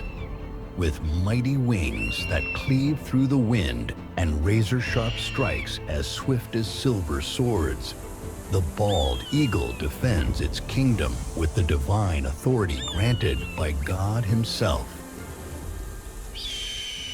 To witness a bald eagle soaring through the sky is more than simply watching a bird of prey. It is to see the very soul of North America, to feel the breath of freedom itself. For centuries, Native Americans have revered the bald eagle as a messenger of the divine. Its feathers are sacred symbols of courage, strength, and honor. When a warrior proved his valor, He did not receive a medal. He received an eagle feather, a mark of unwavering loyalty and resilience. When the founding fathers of the United States sought a worthy emblem for their new nation, they did not choose the lion, nor the bear, nor the serpent. They chose the bald eagle, because no creature on earth embodies the spirit of liberty and power as it does. But God did not gift the bald eagle with strength alone. He blessed it with a heart of unwavering devotion. When a bald eagle chooses a mate, it is not a fleeting choice. It does not wander. It does not waver. It commits for life. Each year, as the snows melt and Yellowstone awakens with the first touch of sunlight, mated pairs reunite, returning to the same nest they built together. They do not merely live together. They strengthen and expand their home, branch by branch, feather, fragment by fragment of time itself. Their love is not just a bond. It is the foundation of a new generation. When the eggs hatch, when the young eaglets open their eyes to the world for the first time, they do not just see light. They see family. They see legacy. They see the mission etched into every beat of the wings they will one day inherit. But the bald eagle is not merely a symbol, nor just a predator. It is a guardian of the balance that God ordained. By preying on fish and weaker animals, it maintains the harmony of Yellowstone's rivers and lakes. Without it, fish populations could spiral out of control, disrupting the fragile ecosystem. Even in its most primal instincts, hunting, living, thriving, the bald eagle serves as nature's steward, an unseen hand ensuring equilibrium between land, water, and sky. And when a bald eagle dies, when its body returns to the earth, it still leaves behind an immortal legacy. The remains in its nest, fish bones, scattered feathers, fragments of past hunts, nourish the soil, feeding the trees, continuing the eternal cycle of life. In the dense forests where towering trees intertwine into natural arches, where the moon casts silver shadows upon the snow-covered earth, God placed the lynx in Yellowstone, a quiet predator, a phantom of the wild. It does not possess the thunderous roar of the gray wolf, nor the colossal frame of the grizzly bear. Instead, the lynx wields a weapon few creatures can match: absolute silence. Beneath its thick winter coat, beneath those piercing golden eyes that burn like torches in the night, the lynx is the embodiment of precision and ruthless efficiency in the art of the hunt. God did not create the lynx to rival the speed of the cheetah, nor did he grant it the raw power of the grizzly. Instead, he gifted it something else: the patience of a hunter in the shadows, the silence of the midnight wind, the precision of a blade that ends all struggles. No haste, no display of power. The lynx waits. Its tufted ears twitch at the faintest whisper of the wind, every strand of fur sensing the world around it. A snowshoe hare strays too far into the tall grass. One heartbeat, one perfect leap, a motion as fluid as a sword slicing through the air. Razor-sharp claws pierce flesh, pinning the prey to the cold earth. No frantic chase, no blood-curdling roar, only silence. And the circle of life turns once more. God did not place the lynx in Yellowstone merely as a hunter. He wove it into the land's delicate balance. When the hare population surges, when voles and ground squirrels multiply unchecked, the lynx emerges like nature's unseen hand, restoring equilibrium before the landscape is stripped bare. With its quiet presence, the lynx protects the meadows, ensuring vegetation is not overgrazed, preserving food sources for other creatures in the web of life. It is neither a conqueror nor a destroyer that God entrusted to Yellowstone, a shadow warrior that God entrusted to Yellowstone, ensuring that its rhythms remain unbroken. As spring arrives, Yellowstone awakens with the songs of birds, the sight of bison calves galloping across the plains, and bear cubs witnessing sunlight for the first time. Yet, the lynx keeps its distance, watching from the depths of the ancient forest. Then winter arrives, smothering the land in a blanket of white. The hares now number in the thousands. Ground squirrels scurry for shelter. The lynx moves through the frozen wilderness, its thick fur fluffed like a royal cloak, its massive paws gliding effortlessly across deep snow where others would sink. In the frigid darkness, it hunts. Every step weightless, every leap precise. No one hears it. No one hears it. No one sees it. Only its tracks remain, fleeting imprints on the snow, a whispered memory of an unseen ruler.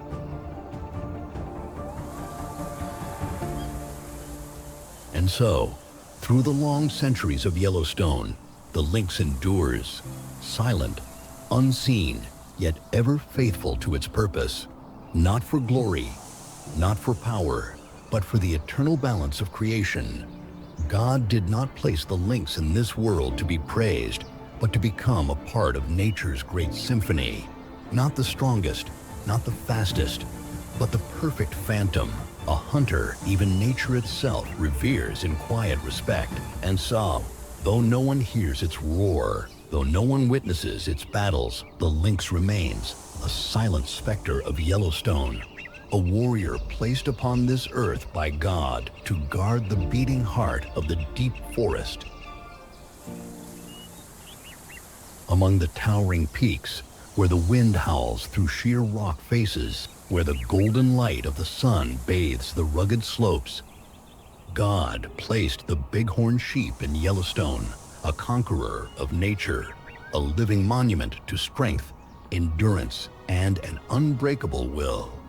Unlike the fierce predators that roam the valleys below, the bighorn sheep is neither loud nor brutal. Yet, it stands as a master of adaptation, a creature sculpted for survival in places where even raging blizzards cannot claim dominion. With its majestic, curling horns, a crown of a true warrior, and its sure-footed hooves gripping the narrowest of ledges, the bighorn sheep does not merely endure. It rules a kingdom few dare to enter. God did not create the bighorn sheep to roam the grassy plains, nor did he place it within the dense forests. Instead, he set it upon the perilous cliffs, where a single misstep means certain death. But rather than succumbing to fear, the bighorn sheep thrives, mastering each jagged rock, each sheer precipice, each blade-thin ridge that others would never dare to tread. Its steps are as light as the wind, yet as firm as stone. Its hooves a divine gift, gripping onto surfaces so treacherous that even the most agile beasts would hesitate. When a winter storm sweeps across the mountains, when the cold tightens its grip upon Yellowstone, the bighorn sheep does not seek shelter, does not flee. It stands, as unshaken as the cliffs themselves, a testament to God's unyielding strength. Yet, even as the master of the cliffs, the bighorn sheep is not spared from the relentless trials of Yellowstone. As winter deepens and the land is swallowed by ice, food becomes scarce. It must climb higher, travel farther, searching for the last remaining patches of dry grass hidden among the frozen rocks. But nature's trials do not end there. God did not test the bighorn sheep with the elements alone. He set predators upon its path.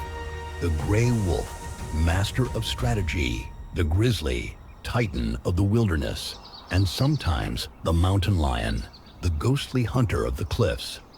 Yet, the bighorn sheep is no easy prey. When hunted, it does not flee in blind panic. It climbs higher and higher beyond the reach of those who pursue it, to ledges so steep and narrow that no predator can follow. And if cornered, it fights. With horns curled like nature's scythes, it charges, delivering bone-shattering blows capable of felling a wolf in a single strike. One clash of its mighty head can send an attacker tumbling from the heights, a brutal warning that even the hunted can become the hunter. Though it lives in the most unforgiving of landscapes, the bighorn sheep never bows to hardship. From the moment it takes its first steps as a lamb, it learns the ways of the cliffs, forging itself through trials that few could endure. It is not born to be protected. It is born to stand alone, to leave its mark upon the mountains where no other beast dares to tread. And when spring returns, when the sun once again kisses the peaks of Yellowstone, the first cries of newborn bighorn lambs echo from the cliffs. They are living proof of a species that has defied time, of a will that God Himself has instilled, a strength that can never be broken. It does not rely on speed. It does not wield sheer power. Yet it dominates landscapes where even the fiercest of creatures fear to go. God did not create the bighorn sheep for battle, but if challenged, it does not retreat. He did not place it in easy pastures, but upon the most treacherous cliffs, so that with every step it may prove that strength is not just in muscle, but in will. And so, upon the towering peaks of Yellowstone, among the sheer rock faces where only the sky and the wind are its companions, the bighorn sheep climbs still, defying gravity, defying the elements, defying the very limits of nature itself, because it is not merely an animal. It is a conqueror, a guardian of the cliffs, a creature of defiance, placed upon this earth by God to remind us that no obstacle is insurmountable, no challenge unconquerable.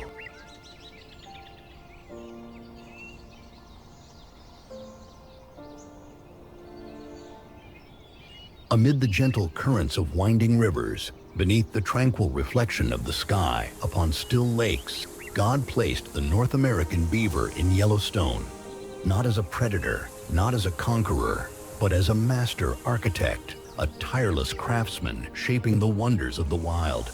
It does not wield the razor-sharp claws of the mountain lion, nor the deadly speed of the gray wolf, nor the overwhelming power of the grizzly bear.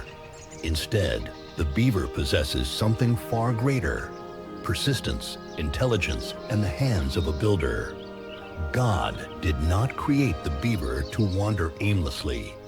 He gave it a divine mission: to transform the wilderness, to sculpt watery gardens, to bring life where there was none. As the golden hues of sunset dance upon the surface of Yellowstone's lakes, the beaver is more than just an animal. It is a craftsman, a planner, an architect of nature.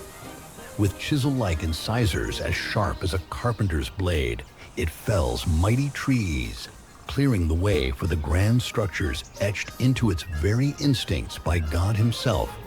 When rushing waters threaten to wash away the land, when floods threaten to erase entire valleys, the beaver does not run. It builds, branch by branch, log by log, willow by willow by willow by willow by willow by willow by willow by willow. It constructs, not merely blocking the flow of water, but shaping it, turning barren stretches into thriving wetlands where fish multiply, where waterfowl find sanctuary, where trees take root in the enriched soil. The dams the beaver builds are not just homes, they are the foundation of entire ecosystems, shelters for hundreds of creatures that rely on the stability it provides. But Yellowstone is no gentle paradise, and the beaver is not granted an existence free of trials. It does not hunt, but it is hunted, a target for silent predators lurking along the riverbanks. The gray wolf waits in the reeds, the mountain lion stalks from the shadows, the grizzly bear prowls the waterways, all watching, waiting for a moment of weakness. But God did not make the beaver defenseless. When darkness falls, when the breath of predators lingers over the silent waters, the beaver does not flee. It disappears. Through the labyrinth of tunnels and hidden pathways it has carved beneath the river, it slips away beyond the reach of fang or claw. It dives deep, slapping its broad tail against the water, a warning to its kin. before vanishing into the safety of its submerged fortress. God did not create the beaver to fight, but to survive through ingenuity. But the beaver's mission is greater than its own survival. Through its relentless construction, it guides the rivers, prevents erosion, and carves out the wetlands, those hidden oases where forests flourish, where migratory birds find rest, where fish thrive in the cool depths. Without the beaver, rivers would rage unchecked, sweeping away the land.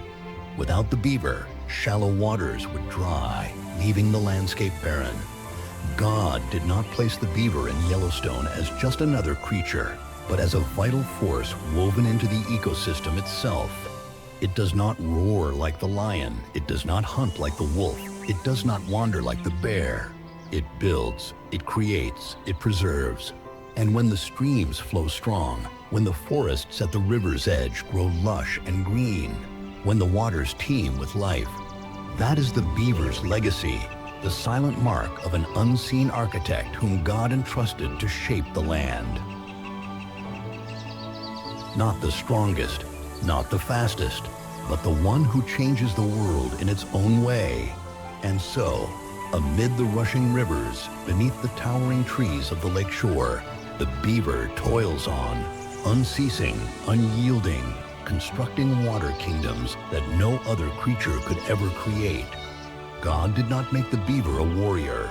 He made it a guardian, a creator, a keeper of Yellowstone's eternal rhythm.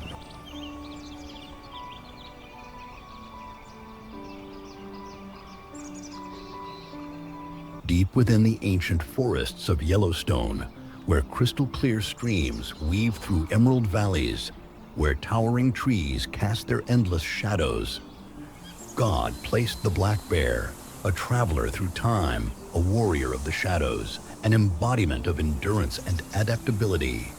Not a ruthless predator like the mountain lion, not an unstoppable force like the grizzly, not a pack hunter like the gray wolf. The black bear does not need to dominate to survive. It does not need to fight to claim victory. It simply follows the path God intended, living in its own way, strong yet silent, independent yet resilient, a survivor that never yields. Across the vast meadows and through the thick woodlands, the black bear claims no kingdom, no fixed domain. It does not build empires like the beaver. It does not relentlessly hunt like the wolf, nor does it steal like the grizzly.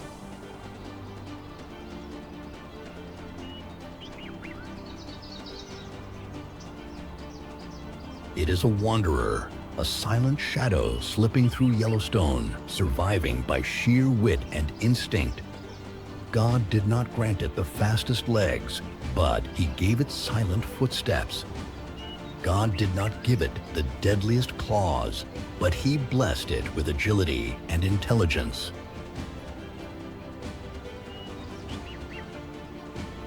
God did not make it a ruler, but He gifted it wisdom to avoid unnecessary battles. When spring arrives, the black bear does not rush into conflict over food like other predators. It understands that in nature, survival belongs not to the strongest, but to the smartest. It follows the rivers, seeking the first berries of the season. It overturns stones to find insects, digs into damp earth to unearth sweet roots. And when necessary, it becomes a predator, striking down an isolated fawn or snatching an unwary squirrel from the treetops. But the black bear does not hunt for dominance. It hunts for survival, playing its role in the delicate balance that God Himself has woven into the fabric of nature. The phantom of the forest, when danger approaches, but Yellowstone is no sanctuary for the weak. The gray wolves hunt in disciplined packs, the mountain lion stalks from the shadows, and the grizzly takes what it pleases. Yet, among these powerful predators, the black bear persists, not through brute force, but through cunning and strategy. When a grizzly lumbers too close, the black bear does not stand and fight. It does not waste energy in a battle it cannot win. It simply disappears. Silent as the wind, swift as a shadow, it vanishes before danger can ever reach it. But when its cubs are threatened, when it is backed into a corner, the black bear does not flee. With razor-sharp claws and a strike powerful enough to break bone, the black bear transforms into a warrior, a fighter that refuses to fall. As icy winds sweep through the valleys, as the earth is buried beneath deep snow, as other creatures struggle to find food, the black bear is ready. It does not hunt in the blizzards like the gray wolf. It does not face the cold alone like the mountain lion. It does not scavenge for scraps like the grizzly. The black bear has already prepared. All summer and fall, it wandered the forests of Yellowstone, gathering every berry, every fish, every scrap of food nature had to offer. It has stored enough energy to turn winter into rest rather than a fight for survival. As the first snows begin to fall, the black bear retreats to a hidden den, curling up in the thick coat God gave it, and surrenders to a deep sleep, not out of weakness, but to rebuild its strength, not to hide, but to prepare for the coming spring. It does not have the strongest claws. It does not have the fastest legs. It does not have the largest domain. Yet, the black bear endures, thrives, and walks through Yellowstone as a supreme survivor, a creature that defies the odds not with brute strength, but with intelligence and adaptability. And when spring returns, when the forests glow with golden sunlight, the black bear awakens, stepping out of its den once more, continuing its eternal journey as a nomad of the wild, a silent warrior whom God placed in this land to remind the world that in nature, the true victor is not the strongest, but the one who learns to adapt.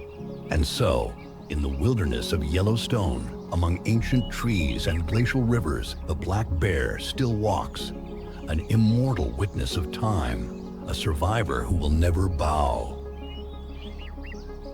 Beneath the Earth's surface, where fire smolders in deep, unseen fissures, where steam rises from ancient underground veins, where glacial rivers carve the breathtaking valleys, God created Yellowstone as a masterpiece, a flawless fragment of nature, a world where life and wilderness are bound together in an unchanging order. Yellowstone is not merely a land, not just forests stretching endlessly, mountains standing resolute, or vast plains fading into the horizon. It is a symphony of nature where every creature, from the smallest to the mightiest, plays an irreplaceable role in the eternal dance of life. Here, rulers of the sky command the heavens.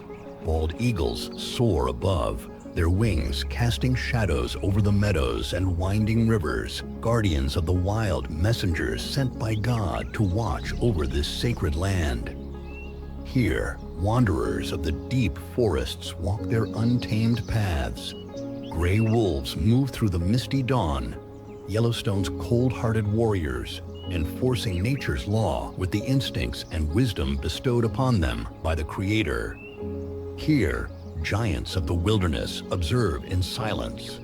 Grizzlies stand at the river's edge, gazing upon the flowing waters as if they have witnessed the passage of thousands of years, as if they embody time itself. Here, builders of the future toil endlessly, fulfilling the mission nature entrusted to them. Beavers sculpt the landscape, carving rivers, shaping wetlands, and maintaining the balance of the ecosystem, not with brute force, but with precision and patience. Every creature here is not just alive, it is part of an eternal cycle. No being is without purpose. No existence is in vain. Yellowstone is not a land of stillness. It is a place of movement, a perpetual song, a cycle of life and death, of freezing winters and rebirth in spring. When spring arrives, glacial streams thaw, releasing pure waters across the plains. Newborn moose take their first shaky steps. Bear cubs emerge from their dens to see the world for the first time, and wolf packs howl to signal the beginning of a new era. When summer unfolds, Yellowstone wears a vibrant green mantle. Bison herds thunder across the open grasslands, deer prance through shaded groves, and eagles soar in the boundless sky, watching over a world teeming with life. Then autumn sweeps in, bringing crisp winds and golden hues to the forests. This is the season of preparation. Wolves hunt with greater urgency, grizzlies and black bears scavenge the last berries of summer, and flocks of migrating birds trace their ancient roots across the sky. And when winter drapes the land in white, Yellowstone does not die.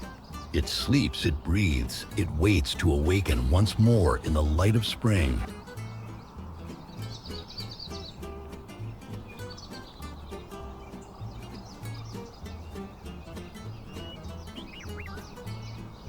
Nothing is accidental. Nothing is random. Everything in Yellowstone exists by divine design. Every mountain, every river, every endless plain, they are the scriptures of nature. Every gust of wind, every howl of the wolf, every wingbeat of the eagle, they are whispers of the Creator. Every life that begins and ends, every dawn that breaks and every night that falls, they are the movements of an unending symphony composed by God Himself. Yellowstone is not just a park, not just a wilderness. It is proof of nature's eternity, of creation's strength, of the perfect balance set forth by God. And so, as time passes, as winters return, as wolves vanish and reappear, as grizzlies are born and fade, as rivers carve new paths, Yellowstone remains a symbol of untouched wilderness, a divine jewel of the world, a living testament to the ever-turning cycle of life. God created Yellowstone not just for humankind to behold, but for nature to sing its own song, for life to write its own story, a story with no end, a symphony that never ceases, a legend that time can never erase.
Lady, farewell.